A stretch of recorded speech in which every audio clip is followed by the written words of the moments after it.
Hi all, இன்றைக்கி நான் நெல்லை ஸ்டைலில் நான் எப்படி பிரியாணி பண்ணுவேன்னு சொல்கிறேன். ஆயில் வந்து கோகோனட் ஆயிலும் நம்ம ரீஃபைண்ட் ஆயிலும் ஹாஃப் அண்ட் ஹாஃப் எடுத்திருக்கேன். அப்புறம் ஸ்பைசஸ் எல்லாம் போட்டுக்கோங்க. அப்புறம் 2 பெரிய வெங்காயம் போட்டிருக்கேன், 4 பச்சை மிளகா போட்டிருக்கேன். தக்காளி வந்து ஒரு மீடியம் சைஸ் தக்காளி 3 தக்காளி போட்டிருக்கேன். இது நல்லா வதக்கி விட்டுக்கோங்க. வதக்கிட்டு மல்லி இலை, புதினா இதெல்லாம் போட்டுக்கலாம். போட்டுட்டு அதுக்கப்புறம் என்னென்னா இஞ்சி பூண்டு பேஸ்ட் நம்ம போடணும். ஒரு 4 டேபிள் ஸ்பூன் அந்த அளவுக்கு நான் போட்டிருக்கேன். உங்களுக்கு வேணும்னா இன்னும் ஒரு டேபிள் ஸ்பூன் நீங்கள் போட்டுக்கலாம். நான் 4 போட்டிருக்கேன். இது வந்து ஒரு 1/2 கிலோ அந்த மாதிரி பக்கம் அரிசி. அதுக்கப்புறம் என்ன பண்ணிக்கோன்னா நல்லா நம்ம வதக்கிட்டு ஆயில் நல்லா பிரிஞ்சளவு வர வரைக்கும் போட்டுக்கலாம். அப்புறம் வந்து 1.5 ஸ்பூன் வத்தல் பொடி போட்டிருக்கேன். அப்புறம் கரம் மசாலா போட்டிருக்கேன். அப்புறம் பிரியாணி பொடி போட்டிருக்கேன் கொஞ்சம். நான் கொஞ்சம் இந்த பிரியாணி மசாலா போடுவேன். நீங்கள் வீட்டிலே அரைக்கணும்னா கூட வீட்டில் அரைச்சி நீங்கள் போட்டுக்கலாம். இதை நல்லா வதக்கி விட்டுட்டு அப்புறம் தயிர் வந்து கொஞ்சம் சேர்த்துக்கோங்க. கொஞ்சம் அதிகமாகவே தயிர் சேர்த்துக்கோங்க. ஏன்னா கொஞ்சம் புளிப்பாக இருந்தால் இன்னும் கொஞ்சம் கூட ரொம்ப புளிப்பு தேவையில்ல, ஓரளவுக்கு மீடியமான புளிப்பு நமக்கு வேணும். அதனால் தயிர் கொஞ்சம் ஆட் பண்ணிக்கோங்க. தென் இதை நல்லா வதக்கிட்டிங்கன்னா கொஞ்சம் கலர்லாம் மாறி நல்லா ஆயிலெலாம் பிரிஞ்சு வந்துடும். இப்போ தண்ணி வந்து நான் வந்து 5 கிளாஸ் அரிசிக்கு வந்து 8 கிளாஸ் தண்ணி வச்சுருக்கேன். ஏன்னா கொஞ்சம் எனக்கு பைண்ட் ஆகிற மாதிரி அரிசி இருந்தால் பிடிக்கும், உதிரி உதிரியாக இருக்கிறத விட. அப்புறம் உப்பு போட்டுக்கோங்க.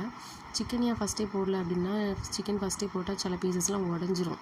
ஸோ அதனால் நான் எப்போது என்ன பண்ணுவோம் அப்படின்னு சொன்னால், தனியாக வந்து சிக்கனை வேக வைப்பேன். மஞ்சள் தூள், வத்தல் பொடி, அப்புறம் கரம் மசாலா இதெல்லாம் போட்டு தனியாக வேக வைக்கும்போது என்ன ஆகும்னா சிக்கன் வந்து உடையாது. இப்போ பார்த்தீங்கன்னா சிக்கன் பீசஸ் வந்து அப்படியே நிற்கும். ஒரு ஹாஃப் குக் பண்ணால் போதும், நீங்கள் தண்ணி எதுவுமே ஊற்றாமல்.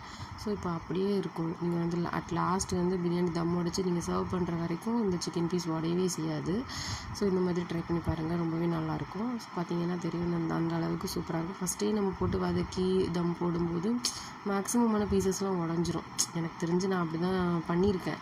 அதுக்கப்புறம் இந்த மாதிரி தான் இப்போ பண்ணுவேன் நான். ஸோ இப்போ நம்ம லெமன் ஜூஸ் அதுக்கப்புறம் போட்டுக்கோங்க. இப்போ நல்லா கொதித்த பிறகு நம்ம என்ன பண்ணியிருக்கோன்னா அரிசி நான் போட்டிருக்கேன். அரிசி நல்லா வடிச்சிட்டு நம்ம எடுத்து வச்சுருக்க அரிசியை வந்து ஒரு 1/2 மணி நேரம் கிட்ட ஊற வச்சுருந்தேன். 20 minutes to 30 minutes வரை ஊற வச்சுருந்தேன்.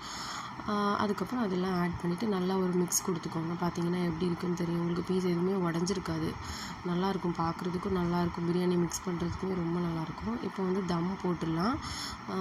தம் போடுறதுக்கு முன்னாடி நான் என்ன பண்ணேன்னா, நெய்யில் வந்து நம்ம முந்திரி திராட்சைலாம் கொஞ்சம் வறுத்து ஆட் பண்ணுவேன். ஸோ அதை ஆட் பண்ணிவிட்டு அதுக்கப்புறம் நம்ம வந்து பிளேட் க்ளோஸ் பண்ணி வச்சுட்டு தம் போட்டுடலாம்.